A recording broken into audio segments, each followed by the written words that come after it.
So, in front of me I've got Earfun Air Pro 3. In this video I'll show you how to enter and manage Equalizer.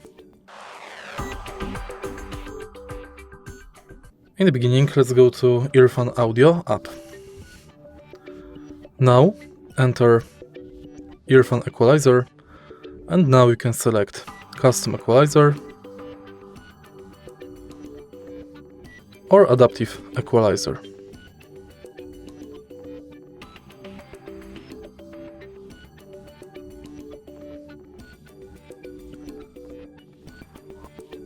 In the end, you can adjust equalizer presets, apply, and it's done. If you find this video helpful, please leave like, comment and subscribe.